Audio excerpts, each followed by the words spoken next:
Good evening. It's dark. I got off work early. Needed to record. If it looks like I've been crying, it's because I have. I love my wife, that's all I'll say. Genesis 16. Sarai and Hagar. Now Sarai, Abram's wife, had not borne him a child, but she had an Egyptian slave woman whose name was Hagar. So Sarai said to Abram, "See now, the Lord has prevented me from bearing children. Please have relations with my slave woman. Perhaps I will obtain children through her."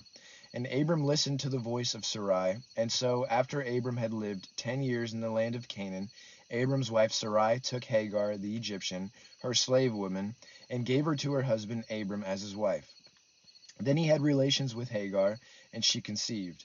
And when Hagar became aware that she had conceived, her mistress was insignificant in her sight. I looked up, where was I? So Sarai said to Abram, "May the wrong done to me be upon you. I put my slave woman into your arms, but when she saw that she had conceived, I was insignificant in her sight. May the Lord judge between you and me." But Abram said to Sarai, "Look, your slave woman is in your power. Do to her what is good in your sight." So Sarai treated her harshly, and she fled from her presence. Now the angel of the Lord found her by a spring of water in the wilderness, by the spring on the way to Shur. He said to Hagar, Sarai's slave woman, "From where have you come, and where are you going?" And she said, "I am fleeing from the presence of my mistress Sarai." So the angel of the Lord said to her, "Return to your mistress, and submit to her authority." The angel of the Lord also said to her, "I will greatly multiply your descendants, so that they will be too many to count." The angel of the Lord said to her further, "Behold, you are pregnant, and you will give birth to a son, and you shall name him Ishmael, because the Lord has heard your affliction. But he will be a wild donkey of a man. His hand will be against everyone, and everyone's hand will be against him, and he will live in defiance of all his brothers." Then she called the name of the Lord who spoke to her. "You are a God who sees me." For she said, "Have I even seen him here and lived after he saw me?" Therefore the well was called Beer Lahai Roi. Behold, it is between Kadesh and Bered. So Hagar bore a son to Abram, and Abram named his son, to whom Hagar gave birth, Ishmael. Abram was 86 years old when Hagar bore Ishmael to him. Genesis 17. Abram and the covenant of circumcision. Now when Abram was 99 years old, the Lord appeared to Abram and said to him, "I am God Almighty. Walk before me and be blameless. I will make my covenant between me and you, and I will multiply you exceedingly." Abram fell on his face, and God talked with him, saying, "As for me, behold, my covenant is with you, and you will be the father of a multitude of nations. No longer shall you be named Abram, but your name shall be Abraham, for I have made you the father of a multitude of nations. I will make you exceedingly fruitful, and I will make nations of you, and kings will come from you. I will establish my covenant between me and you and your descendants after you throughout your generations as an everlasting covenant, to be God to you and to your descendants after you. And I will give to you and to your descendants after you the land where you live as a stranger, all the land of Canaan, as an everlasting possession, and I will be their God." God said further to Abraham, "Now as for you, you shall keep my covenant, you and your descendants after you throughout their generations. This is my covenant, which you shall keep.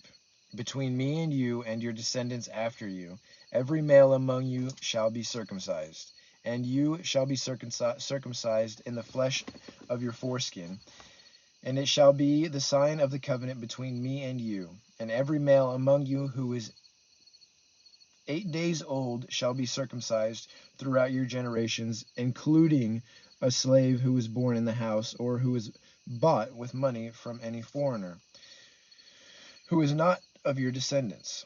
A slave who is born in your house or who is bought with your money shall certainly be circumcised. So my covenant shall be in your flesh as an everlasting covenant. But as for an uncircumcised male, one who is not circumcised in the flesh of his foreskin, that person shall be cut off from his people. He has broken my covenant. Then God said to Abraham, As for your wife Sarai, you shall not call her by the name Sarai, but Sarah shall be her name. I will bless her, and indeed I will give you a son by her. Then I will bless her, and she shall be a mother of nations. Kings of peoples will come to her. Then Abraham fell on his face and laughed, and said in his heart, Will a child be born to a man 100 years old? And will Sarah, who is 90 years old, give birth to a child? And Abraham said to God, Oh, that Ishmael might live before you. But God said, No, but your wife Sarah will bear you a son, and you shall name him Isaac. And I will establish my covenant with him as an everlasting covenant for his descendants after him. As for Ishmael, I have heard you. Behold, I will bless him, and make him fruitful, and multiply him exceedingly. He shall father 12 princes, and I will make him into a great nation. But I will establish my covenant with Isaac, whom Sarah will bear to you at the season next year. When he finished talking with him, God went up from Abraham. Then Abraham took his son Ishmael, and all the slaves who were born in his house, and all who were bought with his money, every male among the men of Abraham's household, and circumcised the flesh of their foreskin on this very same day, as God had said to him. Now Abraham was 99 years old when he was circumcised in the flesh of his foreskin, and his son Ishmael was 13 years old when he was circumcised in the flesh of his foreskin. On this very same day Abraham was circumcised, as well as his son Ishmael, and all the men of his household, those who were born in the house or bought with money from a foreigner, were circumcised with him. Genesis 18.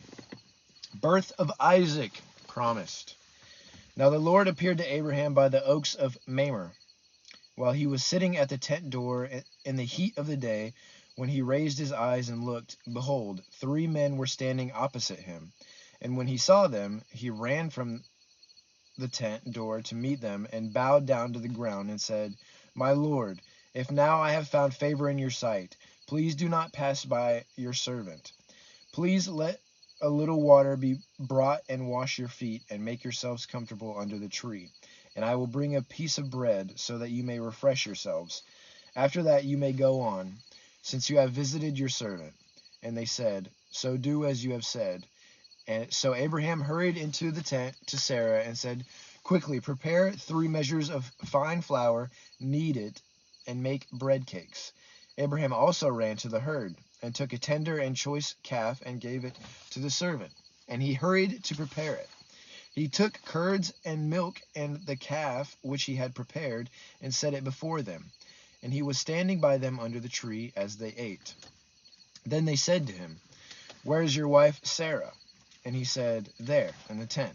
He said, I will certainly return to you at this time next year, and behold, your wife Sarah will have a son. And Sarah was listening at the tent door, which was behind him. Now Abraham and Sarah were old, advanced in age. Sarah was past childbearing. So Sarah laughed to herself, saying, After I have become old, am I to have pleasure, my Lord being old also? But the Lord said to Abraham, Why did Sarah laugh, saying, Shall I actually give birth to a child when I am so old? Is anything too difficult for the Lord? At the appointed time I will return to you. At this time next year, and Sarah will have a son. Sarah denied it, however, saying, I did not laugh, for she was afraid. And he said, No, but you did laugh. Then the men rose up from there, and looked down towards Sodom. And Abraham was walking with them to send them off. The Lord said, Shall I hide from Abraham? What am I about to do? Since Abraham will certainly become a great and mighty nation, and in him all the nations of the earth will be blessed. For I have chosen him, so that he may command his children and his household after him to keep the way of the Lord by doing righteousness and justice, so that the Lord may bring upon Abraham what he has spoken about him. And the Lord said, the outcry of Sodom and Gomorrah is indeed great, and their sin is exceedingly grave. I will go down now and see whether they have done entirely as the outcry which has come to me indicates, and if not, I will know. Abraham appeals for Sodom. Then the man turned away from there and went toward Sodom, while Abraham was still standing before the Lord. Abraham approached and said, will you indeed sweep away the righteousness with the wicked? Suppose there are 50 righteous people within the city. Will you indeed sweep it away and not spare the place for the sake of the 50 righteous who are in it? Far be it from you to do such a thing, to kill the righteous with the wicked, so that the righteous and the wicked are treated alike. Far be it from you. Shall not the judge of all the earth deal justly? So the Lord said, if I find in Sodom 50 righteous within the city, then I will spare the entire place on the account. And Abraham replied, now behold, I have ventured to speak to the Lord. Although I am only dust and ashes, suppose the 50 righteous are lacking 5. Will you destroy the entire city because of 5? And he said, I will not destroy it if I find 45 there. And he spoke to him yet again and said, suppose 40 are found there. And he said, I will not do it on account of the 40. Then he said, Oh, may the Lord not be angry, and I shall speak. Suppose 30 are found there.